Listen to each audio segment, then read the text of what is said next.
Okay, looks like we are recording. Okay, so our guest speaker, who needs no introduction, but I'm gonna give her one anyways, is Diane Kelly. She is a former state assistant attorney general and tax advisor who spent much of her career fighting or inadvertently working for white-collar criminals. When she realized her experiences made great fodder for novels, her fingers hit the keyboard and thus began her Death and Taxes White-Collar Crime series.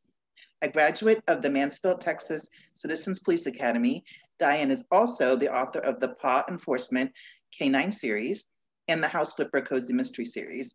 You can find Diane online at dianekelly.com and on Twitter, Facebook, and Instagram with her handle at Diane Kelly Books.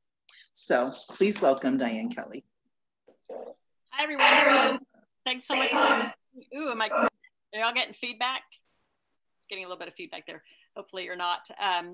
Thanks so much for coming today. I know we're up against murder and mayhem, so I appreciate all of y'all coming to attend this. And I just realized I kind of look like Steve Martin with the arrow through his head. What this is I am actually up at our ski cabin. This is the downstairs bedroom. And it is up for auction right now, a 5-night stay. So if any of you need a writer's retreat, it's on my Facebook page. I'm raising money for my daughter's theater group. So the highest bidder will get to stay here for 5 nights. It's in Beach Mountain, North Carolina. Perfect place to write, bring a couple of friends, or if you want a family vacation, it's good for all of 2021. There's a few blackout dates, but not many. So, but anyway, I'm so happy to be here today. I'm gonna see if I can get my share screen going here and show you my lovely PowerPoints. If I can get that up. Okay. Screen sharing has failed to start. Let me try that again.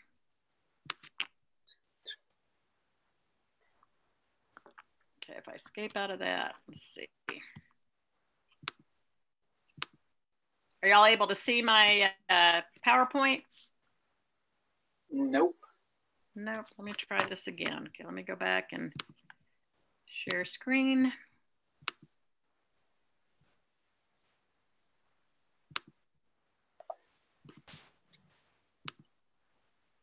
Okay, now you getting it? Looks like I'm getting. Y'all are able to see it now? Okay. Yes, we can see it. Okay, so today we're going to talk about mirth and mystery and how they go hand in hand. And as we get started, I'll tell you a little bit about myself and what qualifies me to teach this course. So I write 4 series. All of them have varying degrees of humor. The 2 on the ends, my Death and Taxes series and my Female Motorcycle Cop Busted series, have the most humor in them, the most over the top. My Paw Enforcement series is a little bit of a step down. It's a little more serious, but still has plenty of humor. And then my House Flipper series is a typical cozy mystery series where there's humor, but it's light and it's the kind that it's okay to say in front of your grandma. So the 2 on the ends are a little edgier, a little sassier. So I do have a variety of humor in my books. And when I first started out writing, I didn't consciously think, oh, I want to write comedic books. I just sat down to write and saw what happened. And it's probably the same process of many of you. And as I did, I learned things about myself and who I was as a writer. And I realized that everything I wrote came out with some comedy in it. And I think that's probably because at the time I was doing tax work, which is incredibly boring. And I needed something funny to offset that. I even attempted at the time to write a dark paranormal because that's when the vampires were big and I was trying to break in. I thought, well, I'll give this a try and see if I can do it. And I couldn't do it. That dark paranormal ended up being a romantic comedy that had leprechauns in it. So it just was kind of my natural voice. To learn more about humor, though, I thought, okay, if I'm going to be writing funny books, I should probably study this and learn some more about it. So I read every book or source that was available on humor at the time. And to be honest, a lot of them were not all that helpful. They kind of talked around the subject about how humor is very subjective and how what's funny to one person isn't funny to another. But these 2 books that I have listed here, I found to be extremely helpful. The first, The Comic Toolbox by John Voorhouse. The title is How to Be Funny Even If You're Not. He gives you nuts and bolts. Here's how to set up a joke. Very concrete ideas of how to be funny. So it was incredibly helpful. The other one I really liked was The 8 Characters of Comedy. And it's mostly the idea is it's for sitcom writers. But of course, you know, if we're writing books, we have casts of characters too. And I found it to be very useful. So if you're looking for a couple sources, these are 2 that I would recommend. I also took a stand-up comedy course when I lived in Nashville a few years ago because I like to get constant creative inputs. And I thought, well, I'll just try this and see. And I quickly learned that I'm much better on a page than I am on a stage. I don't really like the attention and stuff, but it was a good experience for me to learn. I did get some good takeaways from there. And this little banner down here is from Rick Roberts. He was the guy who taught the class. And as you can see, he looks just like Barney Fife, and he has capitalized on that. He does a clean comedy routine where he pretends to be Barney Fife. He says the money with stand-up is all in doing corporate events. He makes his most money there versus going to comedy clubs. And he said, if you write clean comedy and perform clean comedy, you'll always have work. So that was an interesting takeaway from that. I thought, okay, you know, because not everybody likes the real edgy, you know, sometimes dirty, gritty stuff. But if you're doing clean, that's something that can appeal to everybody and has a broader base. And I think that's part of why cozies are so popular, is because they, you know, the kind of comedy isn't going to offend anyone. But anyway, that was a really good class. That was a lot of fun. So, okay. So the next thing I want to do is I want to sell you on why it was worth your time to do this on the middle of a Saturday afternoon when I'm sure you have a million other things that you could be doing. So what can humor do for you and your writing? And I think one of the most important things that humor can do is it can enhance your voice. It's definitely made my voice more identifiable. So if you feel like, oh, you know, I need to maybe punch things up a little bit, humor can do that for you. And it doesn't have to be over the top humor. It can be just light touches here and there. It can be dark touches here and there. I was very involved with Romance Writers of America for years, and I volunteered to judge in a lot of the chapter contests. They did those as fundraisers. And so basically I was seeing at the time the same manuscripts that were coming over the transoms for editors and agents. And it was incredibly eye-opening to see what people were out there trying to sell. And I can tell you from looking at that, maybe 1 in 100 manuscripts had humor in it. And over the top humor, it was maybe 1 in 200 manuscripts. So just the fact that a manuscript had some humor in it, automatically it was getting my attention because it was different. So by adding some humor, you can make your manuscript stand out and enhance your voice. When we think of mystery writers who are known for their voices, often they are humorous writers. Janet Ivanovich is huge. Her Stephanie Plum series, a lot of you have probably read that. I love those books. She has a funny voice. Tim Dorsey, No Sunscreen for the Dead. Just that title alone is hilarious. Carl Hyacin has made tons of money writing funny books. Donna Andrews. Kelly Garrett, her book is featured down there on the bottom right. She came out of the gate winning awards with her funny voice, and her books are really entertaining. So if you want to make your voice stand out a little more, add some humor. And because of that humor, you'll catch the attention of an editor, an agent, or reader. Pretty much everyone likes to laugh. That's the reason why sitcoms are so popular. And romantic comedy movies are popular. So if you want to catch people's attention, doing it with humor is a good idea. And people these days, they don't just want to laugh, they need to laugh. So I think this is an especially good time to be pitching stuff with some humor in it. I think, you know, if an editor agent saw something right now that was funny, they'd be like, thank God, you know, I needed this right now. So another thing that humor can do, and this may seem counterintuitive because, you know, sometimes when we think of funny things, we think, oh, they're silly. Well, humor can actually make your characters seem clever, because if you phrase something in a really clever way, or if you make a funny observation or your character makes a funny observation, they can come off seeming very clever. And I remember hearing Jennifer Enderlin. She was Janet Ivanovich's editor when Janet Ivanovich was with St. Martin's. And she spoke at a workshop I attended one time. And she said that it takes some intelligence to be funny. And it really does. It's not easy. When I write my funny parts in my books, it takes me about 5 times longer to do those funny scenes and funny lines than it does to just do a straight line. But here's an example from at the beginning of a book by Anne Charles. And this book won awards also, and she came right out of the gate selling quite a few books with this. And this is called Nearly Departed in Deadwood. And this was her opening line. The first time I came to Deadwood, I got shot in the ass. Now, 25 years later, as I stared down the double barrels of Old Man Harvey's shotgun, irony was having a fiesta and I was the piñata.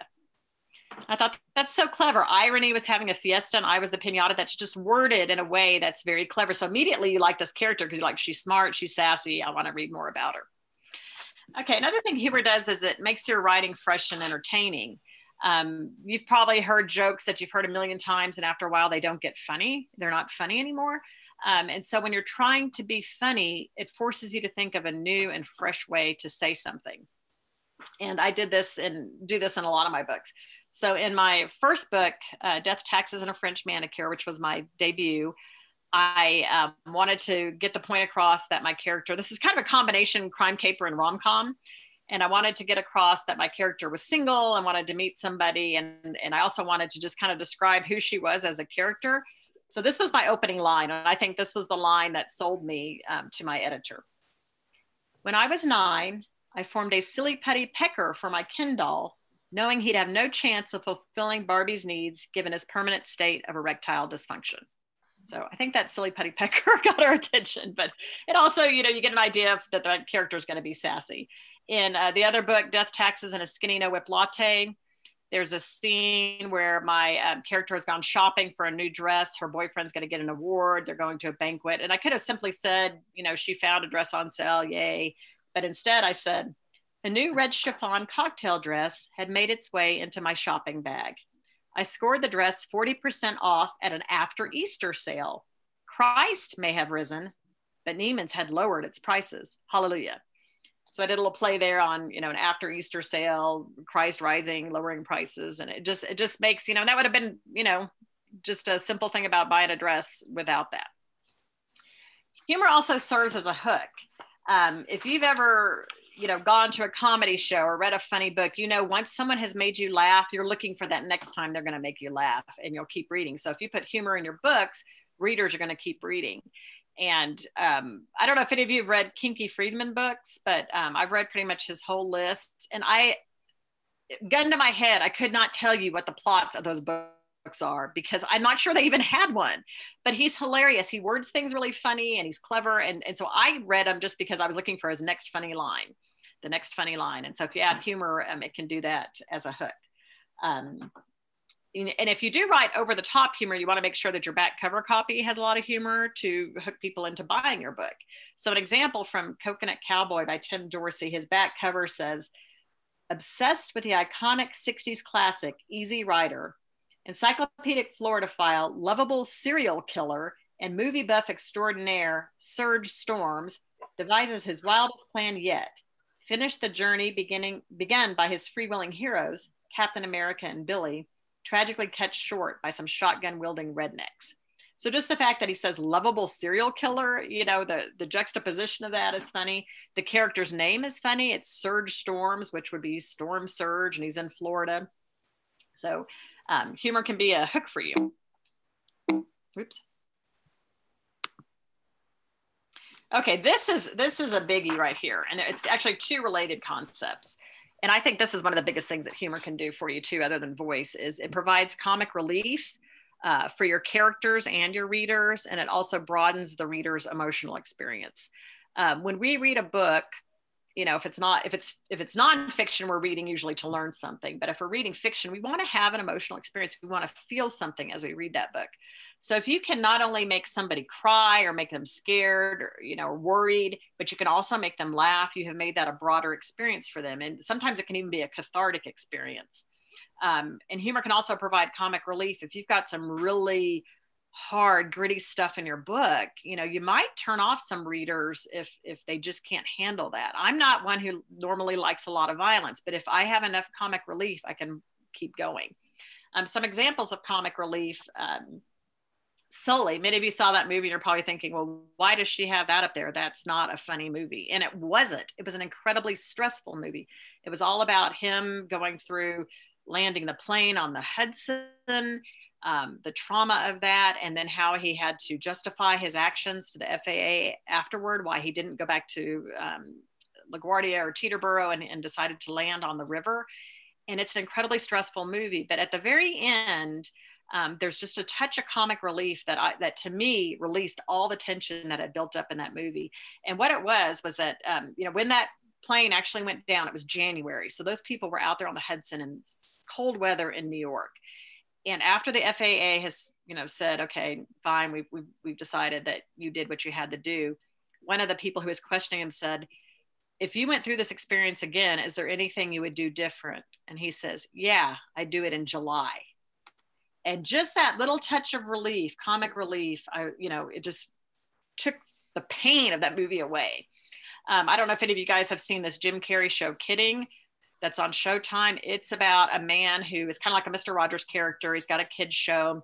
So it's really funny and light in that aspect, but he's got some kind of dark past that they hint at. We never really know for sure what it is.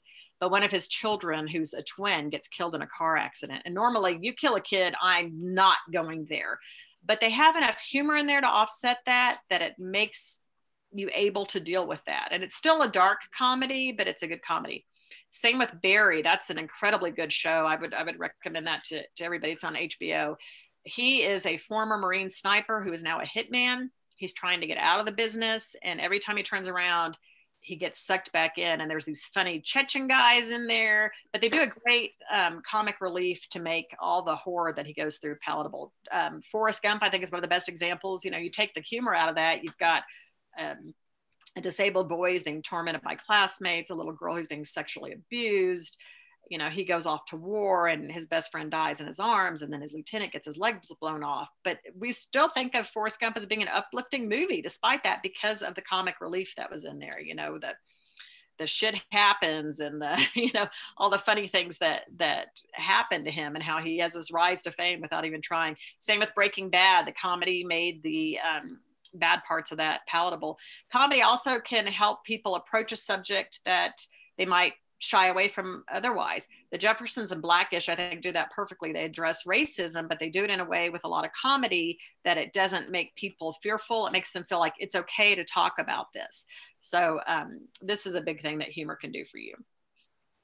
Another thing humor can do is it can create empathy for a character. If you make a character the butt of a joke, people will immediately feel for them, even if it's the butt of their own joke. So it can be a self-deprecating humor. A lot of you have probably seen Legally Blonde, that scene where Elle goes into the party that this other girl had told her about, a party, but this other girl lied to her and said it was a costume party. So Elle shows up in this skimpy little bunny costume and everybody else is in normal clothes, and she is mortified. And you can see the boys behind her are laughing at her. And boy, you feel so sorry for her that she's been made fun of. In Janet Ivanovich's book, One for the Money, her character, it has some self-deprecating humor where she, gets onto herself for falling for the sexy Italian hot guy in high school and letting him take her virginity, and that adds some empathy. You relate to the character. One of my favorite TV shows is Insecure. And it's about these young ladies, and they're all around 30, and they're dealing with trying to date and their jobs and all kinds of issues. And they have a lot of self-deprecating humor. Sometimes they're the butt of other people's jokes. Other people laugh at them because they make mistakes, but you have a lot of empathy for the characters because they are the butt of a joke. And just the opposite can happen too, where humor can create antipathy toward a character. The person who's making fun of the other person, they may be really funny, but boy, we don't like those people, do we? We want to see them get their comeuppance. Sue Sylvester in Glee was a perfect example of that. She made us laugh, but she made us hate her. We love to hate her. Pretty much the whole character cast of Veep, they were awful people. She treated her staff horribly. But it was funny, but you kind of love to hate her. And the same with Jay Pritchett in Modern Family. So if you want to make a character in your book be a real jerk, make them make fun of somebody else, especially somebody who really doesn't deserve to be made fun of, and your readers will hate that person.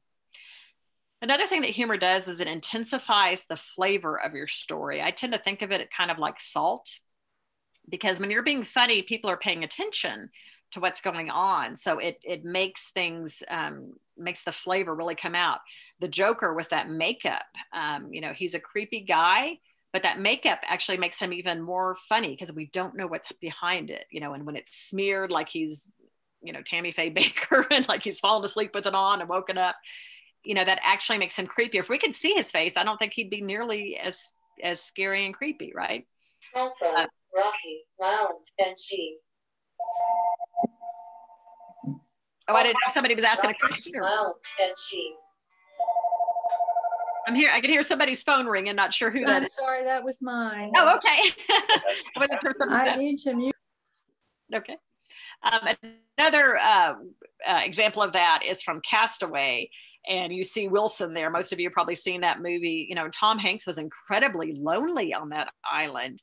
And, you know, when he gets this volleyball, you know, it's one of those packages that floated up with him off the FedEx plane that crashed. And he ends up, I can't remember exactly what happens to him, but he has an accident, he gets hurt, he puts the bloody handprint on the ball, then he draws a face on it, and Wilson becomes his friend. You know, what a great way to show just how alone he is, that he's talking to a volleyball with a bloody handprint on it, you know, that becomes his friend. Lolly Winston, who writes women's fiction, uses a lot of really good humor, just light touches of humor in her books to really make her point and really bring out the flavor of her stories. Her stories are always kind of deep, and they're about grief and happiness sold separately. A woman is grieving that she cannot have a child and her husband has cheated on her with a younger woman, and she's grieving the loss of her marriage. One of my favorite lines is in a book she wrote called Good Grief, and it's about a woman who lost her husband, and they were only around 30, so never had kids. You know, her whole future got taken from her. And this woman is trying to start over, and she signs up for a cooking class at the community college, and she's filling out the forms. And one of the forms says, you know, who do we contact in case of emergency? And when she's looking at that line, she realizes she has no one to put there anymore. And, you know, the author could have just have her leave it blank, but instead she wrote George Clooney in that line. So it's a little subtle touch of humor, but that really brought out just how alone this woman was and that she had nobody. So if you're at a part of your book where you really want to get a point across and make sure people are paying attention, put a little humor there. Okay, so I want to talk a little bit real quickly about just how flexible humor is. It can be subtle, just like those little touches, you know, with George Clooney or that clever line from the beginning of Anne's book, or it can be absolutely rolling on the floor or laughing your rear end off. An example of that would be from one of Janet Ivanovich's books. She's got her female bounty hunter and her sidekick, who is a former hooker, and they're going after this guy. He sees them coming. He strips himself down. He slicks himself up with Vaseline and says, "Come and get me, ladies." And that was, you know, basically like trying to catch a grease pig. And it was a hilarious scene, you know, rolling on the floor. So you can decide, you know, what's appropriate for your books. If you write really dark, gritty murders, thrillers, maybe you just want a few little, that's clever lines. If you're writing over the top humor, you're going to want rolling on the floor. Humor can be light or dark. You know, some of the examples I've given you are light humor, but one of the best examples I think of dark humor is the line from Silence of the Lambs. And you probably all, if you think of Silence of the Lambs, this is probably the one line you remember is, "I ate his liver with a side of fava beans and a nice Chianti." And that is such dark humor that we almost don't even recognize it as humor. But what does that tell us? That tells us this guy planned a meal to eat human flesh, and he decided, what would pair good with human flesh? Which wine should I choose? Which side dish? So there's humor in that, even though it's really gross, creepy humor. It's very dark, but that is humor. Another example of dark humor is from The Walking Dead, which was one of my favorite shows until it got too violent. And then I was like, I can't do this anymore. But, you know, it's a zombie show. And there was a guy named Herschel in some of the earlier episodes. And he was a very Christian man, was always quoting the Bible. And there was a funny scene where he's looking out at all these zombies, you know, trying to attack them. And he said, you know, when God said we'd rise from the dead, I didn't realize this was what he had in mind. And so that was a nice touch of dark humor. And probably a lot of you have seen the movie Fargo, and you remember how it ends where, you know, the bumbling kidnappers, they've accidentally killed the woman they kidnapped. One of the kidnappers killed the other, and he's trying to get rid of the evidence, and he's shoving the guy in a wood chipper, and he's got this leg that he's just shoving in there, and blood is going everywhere. And the leg has a sweat sock on the end of it. And there was just something about that white sweat sock that to me was just hilarious, that, you know, he's shoving it in there. And then the cop, the sheriff, is trying to get him to stop, but the wood chipper's too loud. So she's yelling, "Stop, stop," and going at him with her gun. And he doesn't even know she's there. So that was a humorous scene, but a very darkly humorous scene. Okay, humor is also flexible in that it can range from just silly and self-deprecating to downright mean.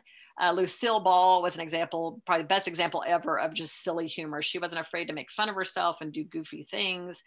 It was never was she mean to anybody else or insult anybody else. It was always aimed at herself, and was often very silly, you know, trying to wrap the candies as they come down the assembly line, and getting drunk on the Vitamita Vegemin and all that, you know, a lot of good humor there.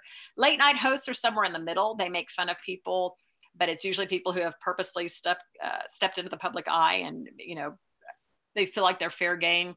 Then there's insult comedians that are just mean. I still remember this because it made me so mad. When I was in junior high, I went into class one day, and one of the cheerleaders sat near me, and she looked over at me and she said, "Oh, I used to have a shirt like that. And then my dad got a job." And I was so mad. I thought, and she was normally a pretty nice person, actually. And I thought, why did she do that to me? I've never done anything mean to her. That was just mean humor. And it was interesting because I noticed the kids around me chuckled, but they all looked a little scared. And that's that whole empathy, antipathy thing. They all felt sorry for me that she had chosen to pick on me, but they never trusted her like they used to again. So that was kind of a learning experience. But so there can be mean humor. So if you want to make a character, you know, your villain be, you know, do mean humor, that's a good way to vilify him. One thing to remember is that humor is a coping mechanism. You know, TV shows, you know, show this outright. George Lopez had a horrible childhood. He was raised by a grandmother who verbally abused him. And he made an entire career out of that, about talking about how horrible his childhood was. Everybody Loves Raymond. That was a very dysfunctional family that didn't all get along very well. There's a lot of, you know, sibling rivalries and all kinds of stuff, but they made it funny. And that's how they all coped with that. Everybody Hates Chris was the same thing. You know, a boy growing up in Brooklyn, going to predominantly white school where there was a lot of inherent systemic racism, and people said horrible things to him, made wrong assumptions. There was a lot of humor in dealing with that. This picture in the bottom corner, this woman's house got hit by a tornado, and she's laughing. So why is she laughing? Because she found her coffee mug, her favorite coffee mug, totally intact in the debris. So she had to find the funny in the awful, and we need that. We all need to find this, the humor in things, because the things that make us laugh would kill us otherwise, or make us cry. So when you're looking, you know, for fodder to in your books to add some humor, look for the places where your characters are frustrated or angry or irritated or upset or sad. And that's the place where you want to add some humor. You want to help them cope. And it also helps your reader cope with that too. So now let's get into the nitty gritty of how is humor done. Some specific techniques. So I think the easiest place to add humor is to put in some funny descriptions or comparisons in your book. Christopher Moore is one of my favorite authors. His books are really warped, and they tend to go off the rails the farther you get into them, but I absolutely love him. He's an expert on this. In his book Fluke, which is about a bunch of marine biologists, he is talking about them being out on the boat and they're listening to the whale song, the sounds that the whales make. And he describes that sound as an ambulance driving through pudding. And when you think of that, you're like, okay, it makes you laugh, because like an ambulance driving through pudding, an ambulance would never drive through pudding, but he's really hit the nail on the head, because you can hear that. Woo. That's what an ambulance driving through pudding would sound like. And that's what a whale would sound like, right? In his book, A Dirty Job, his main character is a guy, very nerdy guy, who runs a secondhand store and is really into all the minutia of, you know, these secondhand weird things. And his wife dies in childbirth, and she's given birth to some kind of paranormal entity that inhabits their child. And in one scene, he's got the baby girl in one of those little pouches on the front of him. And he describes it looking as if the baby is wearing a nerd as a parachute. And I thought that was a really great description. You can also do a lot of wordplay, and of course, you know, words are our art medium. So this to me is the funnest part of doing humor, is all this wordplay. And we'll talk about all these, but there's a bunch of different types of wordplay. You can contort cliches, you can have puns, euphemisms. There's something called the rule of three we'll talk about. malapropisms, double entendres, and just simply funny word choices. So contorted cliches, we're told as writers, don't use cliches. They're overdone. It's not going to make your writing fresh. But if you twist a cliche, you can make something old new again and put a twist on it. And you can also get some humor out of that. And one of the funniest examples I ever saw this was in a comic book store. And they had this display of, funny buttons. And one of them said, if life hands you lemons, tell those lemons to go bleep themselves. And I burst out laughing in the store because not only did that twist the cliche word-wise, but it went from this uplifting, oh, be positive and take those lemons and make lemonades to, it really, went the other direction. And that was just hilarious to me. So that's one thing to look for in your books. If you have places where you have cliches, maybe you can twist those, or if you were tempted to add one, think about how you can twist it around to make it funny. Another example of a humor technique is puns, and cozy titles all have puns in them. All of mine have puns. These are some examples from Donna Andrews' Gone Gull, How the Finch Stole Christmas, Toucan Keep a Secret. So it's basically just, using a word that sounds like another word, but using it in a different way. My kids hate when I use puns, and unfortunately they come out a lot of me. But so one thing that just backtracking a little here with wordplay that I learned in that comedy class too, is that when you're doing wordplay in your books, you have to not only think about the words you're saying, you have to think about the punctuation you're using. Because when you're on a stage performing comedy, you can control the timing of your jokes. You probably all heard the term comedic timing, and that can be really important. Comedians sometimes will say something and they'll hesitate just a moment before they deliver the punchline to get everybody going, okay, what's he going to say? What is he going to say?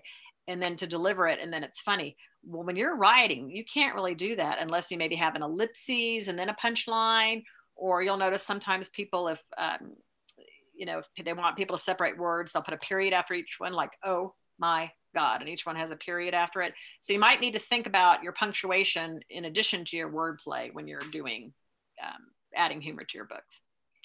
Okay, euphemisms are another humor technique, and it's basically just substituting a word or a phrase for one that might be offensive or uncomfortable. We have euphemisms for death. We say they're 6 feet under, they're pushing up daisies, they've kicked the bucket. We have euphemisms for sex. We say they're making the beast with 2 backs, or they're bumping uglies. For intoxication, we say somebody's plastered, or 3 sheets to the wind, or, there's all kinds of things for that. So if you have maybe a character who's uncomfortable talking about a certain topic, you can come up with some funny euphemisms that they can use. And maybe even they have, a pet euphemism that they say over and over again that kind of becomes their little tagline. Okay, the rule of 3 is another humor technique, and this is one of my favorites. And it's basically where you have 3 things in some form of a list. And the first 2 are taking your reader in one direction, and then the third just totally twists it. So you're learning twists and surprise are a big part of humor, is setting something up and then delivering the unexpected, and that's where the humor comes from. All of my titles for my death and taxes books use the rule of 3. Death, taxes, and a French manicure. Death, taxes, and a skinny note latte. Death, taxes, and a chocolate cannoli. So death and taxes are taking people one way, and then the chocolate cannoli goes totally in another. One of my favorite examples of this was from Saturday Night Live, and this is back in like the 70s when the show was new. And you know how they do those commercial parodies, they make fun of commercials, and they had one for the Cuisinart, and this was back when the Cuisinart first came out. And you may remember the commercial where they talk about, oh, it slices, it dices, it juliennes, it does this and that and the other. So they had one and they said, it slices, it dices, it circumcises. And so the humor came from, of course, the rule of 3. The third thing was the funny thing. And it doesn't have to be boom, boom, boom like that. You can have 3 things in separate sentences. For example, you could have something like, Mrs. Smith was a helpful neighbor. When I went on vacation, she brought in my mail. She babysat my cat. When my last boyfriend cheated on me, she took him for a ride on the hood of her 1984 Bonneville. So you can spread it out a little bit like that. You can combine like tall, dark, and handsome. We've heard that before, but if you do, tall, dark, and gruesome is kind of a mix on that. You could say something like, she was thin, and pretty and begging to take a hit from my pepper spray, something like that. So, but the rule of three is a lot of fun to play around with. Another humor technique is malapropisms. And this is basically where somebody uses a word incorrectly. So usually it's going to be a character who's ignorant, but you might also see it in a character who's very arrogant and is trying to impress people and doesn't realize they're using the wrong word. So they're both arrogant and ignorant. Archie Bunker did this all the time. He said that an octopus had 8 testicles instead of tentacles. He called New York the smelting pot instead of the melting pot in one of the episodes. My name is Earl. This guy, Earl, was just a total loser. He always did horrible things to people. Then he ends up winning the lottery and trying to turn his life around. But he's extremely ignorant, and he used a bunch of malapropisms too. One of them was he talked about an ovulating fan instead of an oscillating fan. And I do want to touch on just one other issue. So there's a lot of malapropisms in Modern Family, and Gloria is the one who uses them. And Gloria is from Colombia. She's not a native English speaker. And this was done also with Ricky Ricardo back in the I Love Lucy days. And like some things that Gloria said is, don't give me an old tomato for ultimatum, because that's how she heard it. She says carpool tunnel syndrome instead of carpal tunnel syndrome. So she's just repeating what she thinks she's hearing. And Gloria, of course, was this very voluptuous, beautiful lady. So it's kind of hard to feel sorry for her. But whether it's okay to make fun of somebody who does a malapropism because they don't know the language, I'll leave that up to you. We are in a more sensitive times these days. So I will admit that I am finding myself thinking twice about some jokes that I wouldn't thought twice about 10 years ago. And some of that is I've become more sensitive. Some of that society's become more sensitive. I don't think we've entirely lost our sense of humor, but it's just something you want to be aware of these days. And that's where self-deprecating humor to me always is the fallback, because if somebody's making fun of themselves, people are definitely more okay with that. Okay, another humor technique is double entendres. And these almost always have sexual innuendo. A lot of you probably watched The Office, and you know that Michael Scott, the character who played the horrible boss, was always saying, that's what she said. Anytime somebody said anything that could be remotely taken sexually, like his boss says, I'd like you to work under me. And he said, that's what she said. So that's an example, but they don't always have to be sexual. Some examples that were actually in newspaper headlines are high school dropouts cut in half. Include your children when baking cookies. And this is my favorite. Panda mating fails, veterinarian takes over. Okay, and then finally with wordplay, just choosing your words carefully and finding the funniest word. When I took that stand-up comedy class, they talked about how words that have a k sound in them are funny. So if you're trying to, choose a word, see if you can find something that has a C or a K and it has that k sound. Also J, that tends to be funnier. I don't know why, but it is. There's something about that. Some examples of funny word choices. Dorinda Jones writes this great series. It stars a female Grim Reaper who is also a private investigator. And because she can speak with the dead, she can help them solve their murders. And she's hilarious, but her character in the first book is describing her apartment, and it's a very small apartment. She could easily have just said it's postage stamp size or the size of a saltine, but instead she describes it as the size of a Cheez-It. And so that immediately you think, Cheez-It, it's a funny word to hear. And then, there are these little orange things, and that just kind of makes you think of the smell of cheese and the whole idea of cheese. And so I felt like that just set the tone so much better, and it was funny. In Jana De Leon's books, she's from Louisiana. I knew her from back when I lived in Dallas, but she was from Louisiana, set all her books there, usually in the swamps. And in her book, Unlucky, a lot of it's set around playing poker in a casino. And she made up a town called Royal Flush, Louisiana, which is a funny name, but it also ties in with the theme of the story being about poker playing and gambling.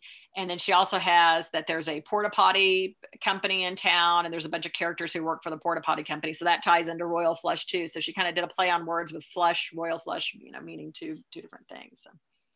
One play on words that I'm especially proud of for my Busted series was I used a word kind of in two senses, the word eligible. And this was the phrase that I said. So my character is a female motorcycle cop. She's just moved from Dallas back to her little hometown in Texas, and she's hoping to meet somebody new. She just got divorced. And this is what she said. It's not that there was a lack of eligible men in Jacksburg. The problem was they were eligible for food stamps, Social Security, or parole. So it's a play on the word eligible.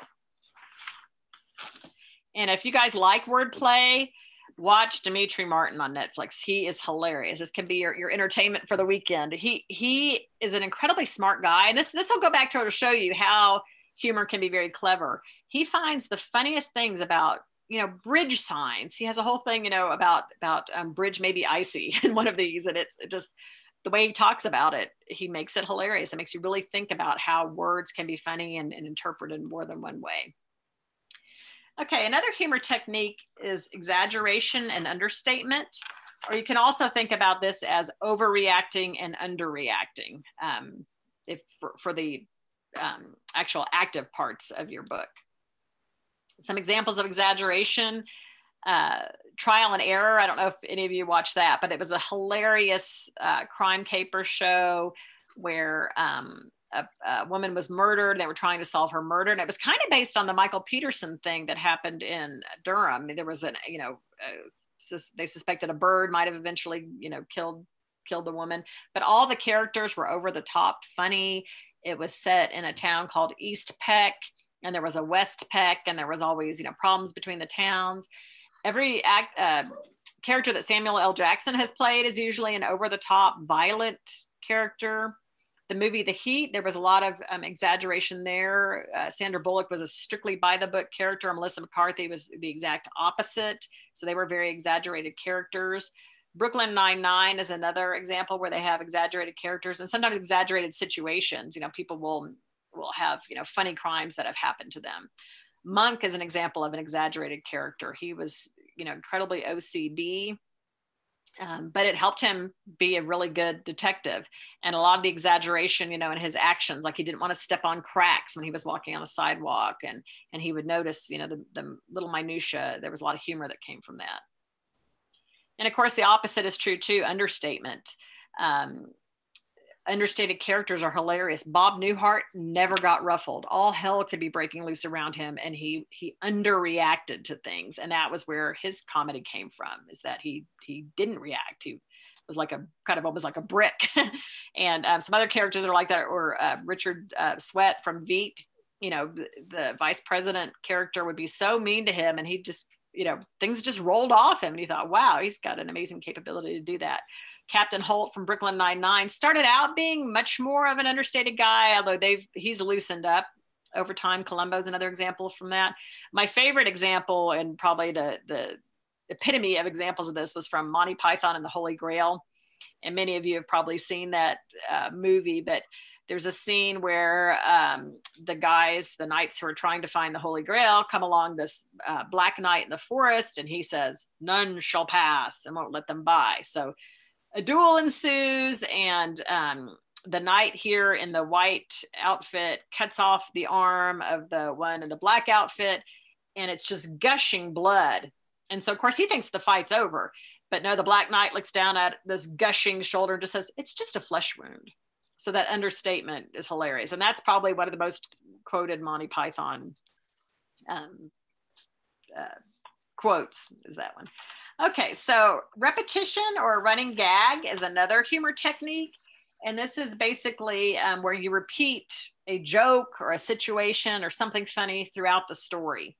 And this is done a lot in sitcoms. I did this in my IRS agent books, because when I went and interviewed the IRS agents, they were surprised that I even knew they existed. Most people didn't realize that the IRS actually has a gun carrying law enforcement division. And so when they told me that, I thought, I'm going to use that in my book. So I had where when my character would go to arrest people and showed up and, with her guns, I'm from the IRS. They're like, the IRS carries guns now? And they'd be confused. And that happened over and over again.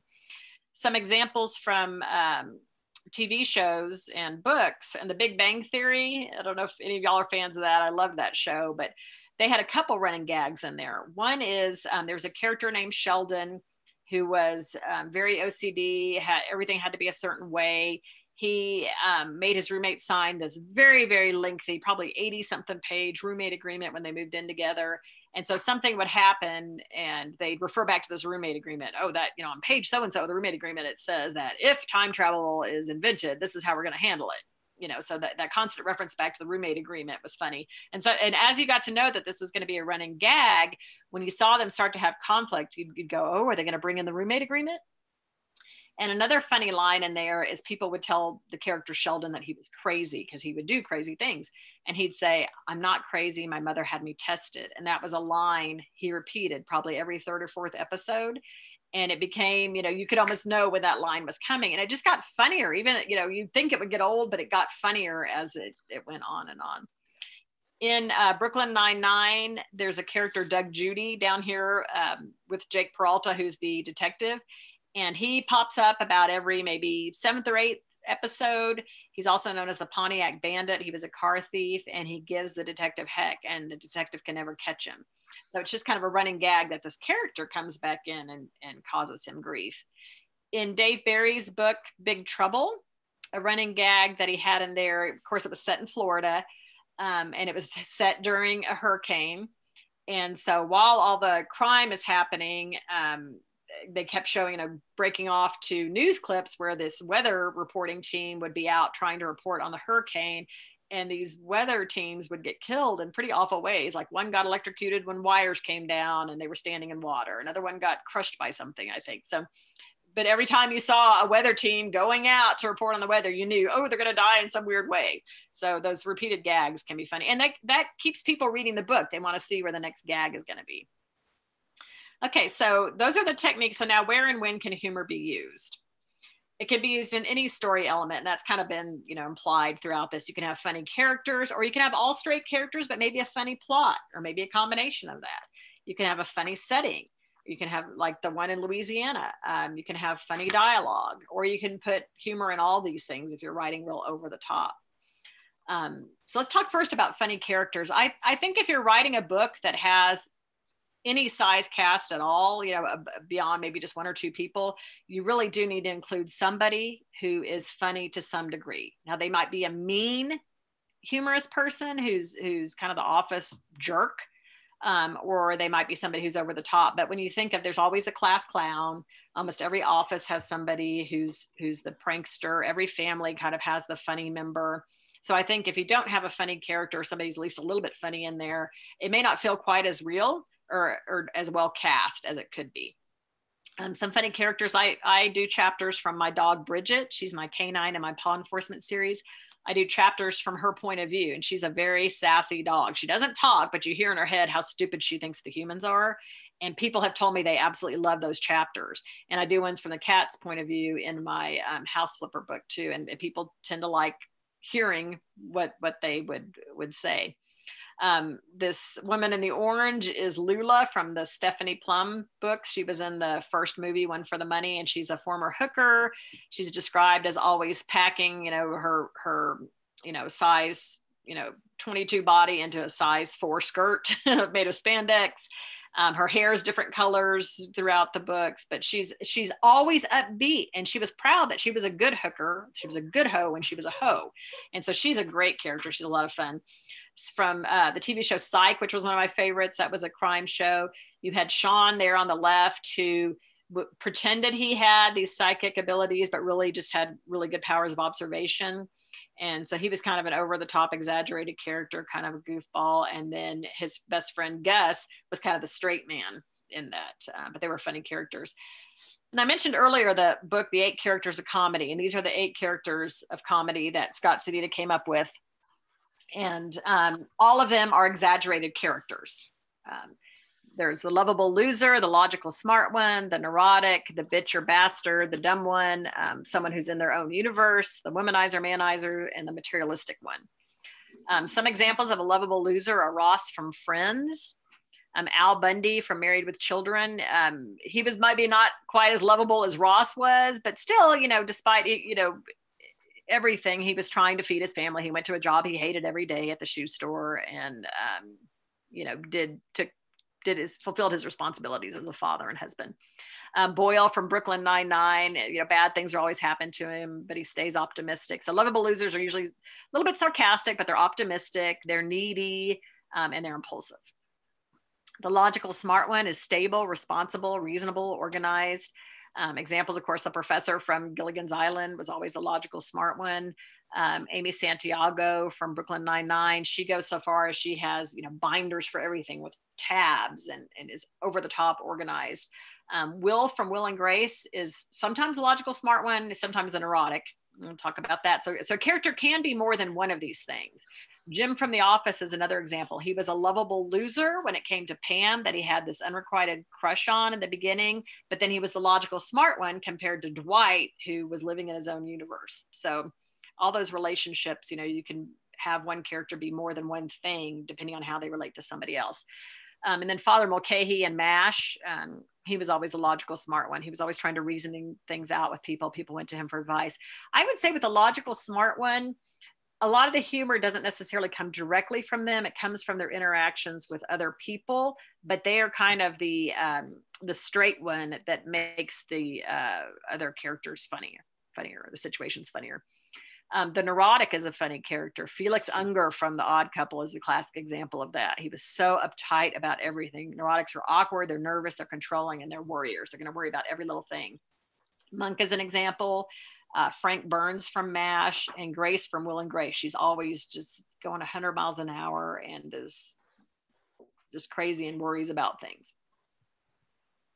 The bitch or bastard, they're mean, insensitive, insecure, and they do not apologize.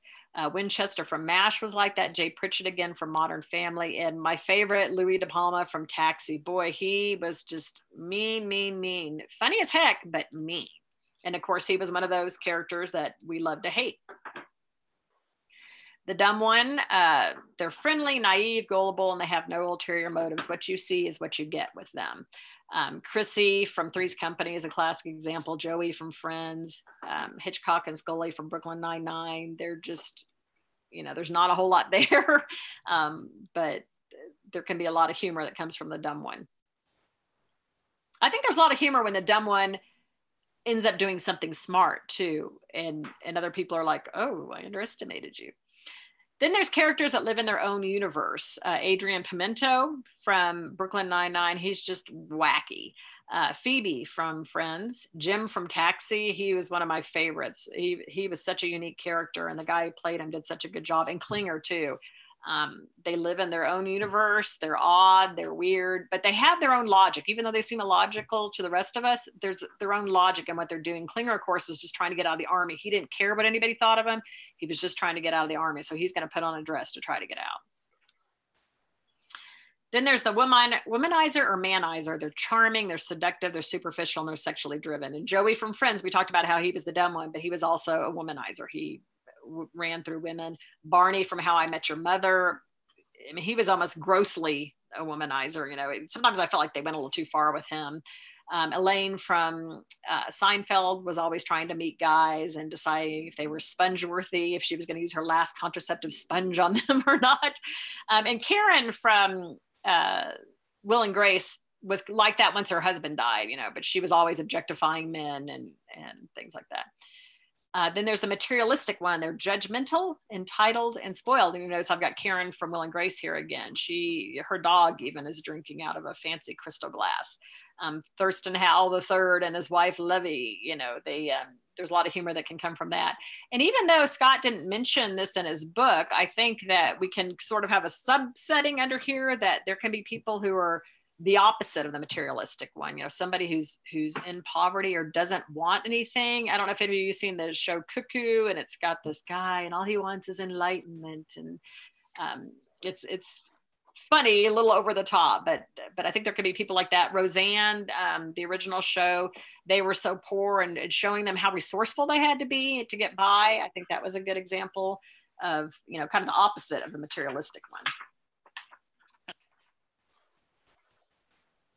And then when you have contrasting characters, it's just comedy gold, because seeing how people handle life differently, there's a lot of conflict that comes from that, but there's also a lot of comedy that comes from that. And of course, The Odd Couple, they made the whole series was based on that. MASH, there was a lot of conflict, funny conflict, you know, based on how people handled things. Gilligan's Island, same way. Okay, so a funny plot, and here's another one from Tim Dorsey.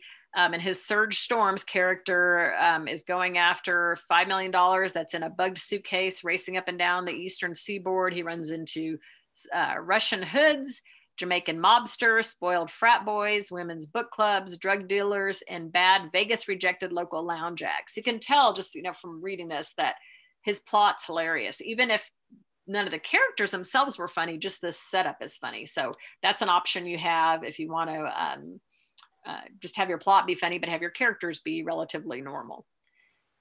Setting can be hilarious. I mentioned Jana De Leon's settings in Louisiana. She's done alligators in alligators in swimming pools and things like that are really funny.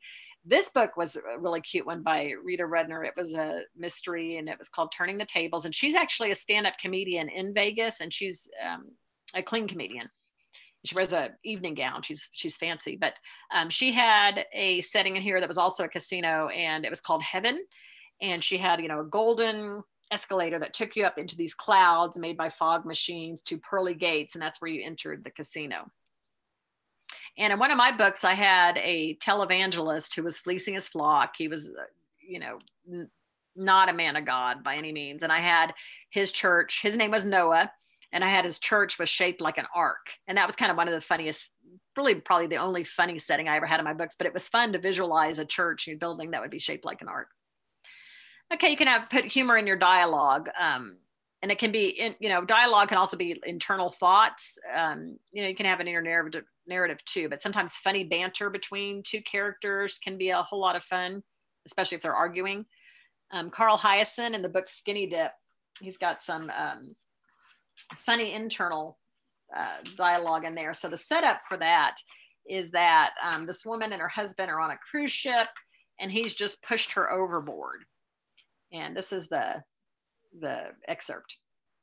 At the stroke of 11 on a cool April night, a woman named Joey Perrone went overboard from a luxury deck of the cruise liner Sun Duchess.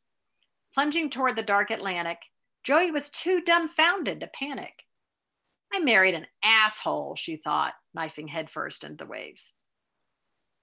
Then he goes on to add a funny plot point, which is that she happens to come upon a floating bale of marijuana that someone had thrown off a drug boat when the Coast Guard was chasing them, and she ends up using that to float to shore. So he does funny characters, funny dialogue, funny plot lines. Everything about Carl Hyacin is funny. Another funny piece of dialogue is from Dave Barry's book, Tricky Business. And the setup is that there's a guy named Wally who's he's a lovable loser. He's playing guitar in bars, and he's got a girlfriend, and she's kind of gotten tired of this because they're never getting anywhere. They don't have any money. And so this is a piece of dialogue that she says. No offense, she'd said one night, but I don't want to spend the rest of my life sitting at the bar, getting hit on by creeps and listening to you play Brown Eyed Girl. I thought you liked Brown Eyed Girl, Wally said. I did, she said, the first 3 million times. So, of course, she's using exaggeration there. Okay, and this probably goes without saying, but the appropriate frequency of the humor, how intense the humor is, and the duration of your humorous scenes is going to vary by project. If you're writing a really gritty, edgy thriller, you're probably only going to want to have maybe a couple touches of funny, stuff in there. But if you're writing over-the-top humor, like I did my Death and Taxes books, it was almost just bam, bam, bam, constantly hitting. Okay, so where can you use humor in your books? You can use a humorous title. If you're going to have a humorous title, though, people are going to expect your book to probably be over-the-top humor, so you don't want to mislead them. Carl Hyacin in his book Tourist Season, this was a play on words, kind of a double entendre, because it's actually the tourists that are being hunted in that book. So that was pretty cute. But having a funny title can get people's attention. You can use humor after an intense passage to relieve the emotional tension. We talked about the comic relief. So look for places in your book where you felt stressed out writing it, where you think the reader is going to feel intense, and add a touch of humor there to relieve that tension. You can use humor anytime you want to make a point in a clever and catchy way. If you want to make sure people are paying attention, maybe add a little touch of humor there so that they're getting the idea. If you, bringing out the salt, the flavor of the story. Use it at spaced intervals to serve as a hook. You can either do a running gag, or if you have something funny happen, people are going to keep reading for the next funny thing.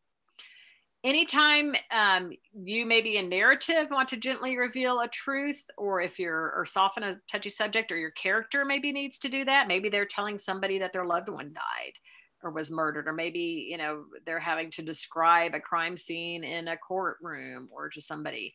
You can use humor then to soften things. We talked about how humor is a coping mechanism. So look for places in your book where your characters are experiencing any kind of negative emotion. They're frustrated, they're angry, the case, they're trying to solve the case and they're not getting anywhere and they're beating their head against a wall. Find some humor to add there to provide that comic relief and to help them cope. And that's pretty much everything I've got. I'm glad to answer questions if anybody's got any.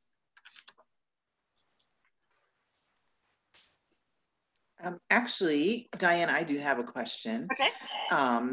If you could kind of give us a high level look at when one is writing, like say, like I'm in the middle of writing at the moment. How do you understand where to inject the humor in? Like you're saying, inject it in. And I know you're giving kind of general, like where there's a tough passage, but I guess my thing is, are you doing it while you're writing, or are you going back in and inserting it? And if you are, how do you do it without it being shoehorned in? Does that make sense? I do both, to be honest. I mean, sometimes this seems to flow naturally out of me, and other times I'm like, oh, this is a great place for humor, but it's just not coming to me now. And I'll put some asterisks and I'll add something funny here later. So sometimes I do go back, and I have had a couple times where my editor told me things felt forced, and that's the last thing I want. So I've always, tried to make sure that things didn't feel like I was trying to be funny just for the sake of being funny. It needed to flow more naturally. So sometimes those places where I had to put those asterisks, and when I went back and looked at it, I thought, no, there was a reason why nothing was coming to me at that point. But I'm a big fan of getting in the bathtub with a glass of wine, because something about I've heard that you're more creative when you're warm, but that makes ideas come to me. So if you're, needing inspiration, sit in a hot tub, a bathtub with a glass of wine and some bubbles, lavender scented bubble bath, and things will come to you. But with my humor, a lot of times when there's conflict going on, that's when a lot of my funny stuff comes out, because, people going at each other and looking at things differently and battling over that is really funny. Like I'm working on a scene right now, I'm doing revisions, and the detective thinks my cozy mystery character killed the person she found. And so my character is trying to defend herself, and instead she's just digging herself deeper and deeper. Everything she says, she says, well, I'm too little, I couldn't kill anybody. And the detective says, well, au contraire, the element of surprise, nobody would have suspected you. Maybe that was the perfect little thing you did, attacking him. And so I would look for places where there's stress in the characters, where they're in a stressful situation. That's a good place. And again, I think description is one of the easiest places, but you want to be spare with that. You don't want to describe everybody funny. Use it for your primary characters to really try to bring out, their flavor by adding some humor there. We all have character flaws. We all have inconsistencies in who we are. So I think that's a great place to add some humor. But, where your character feels beaten down or upset or worried, they might blurt out something funny. And it comes kind of with practice to learn where it should be. A lot of times the narrative parts are not the best parts for humor, and that's where I think it can feel the most forced. So dialogue, it seems to come more naturally, because people are kind of sometimes naturally snarky, especially if you've got a character, or if they're under stress, they're going to be saying things maybe that they shouldn't. Okay, well, thank you, Diane. I know we went a little bit over, but it was, to me, well worth it. So before we let people drop, I just want to give another big thank you to Diane Kelly for sharing her wisdom and background on adding humor. I know I have picked up some really good opportunities and insight on how to incorporate that into my next work. And then I wanted to just let everybody know, on December 12th will be our last presentation of the year. What a crazy year it has been. So we're gonna cap it with E. Vernon F. Glenn. He is a lawyer with decades of experience and 2 mystery thrillers under his belt. He's gonna come in and talk about the law, how to use it in your books, answer any legal questions, so have those ready. And that way you can get it right in your next book. And hopefully, Diane, you can come to that session because you have a background in the law as well. So it might be helpful in spearheading questions that the things that you hate, that you see about the law in books that are completely wrong. So that would be awesome. But thank you, everyone. Yeah. Really appreciate it. This, again, was recorded, and we'll get this out to those who are on the program newsletter next week. Thank you, everyone. Right. Thank you, Diane. Bye, everyone.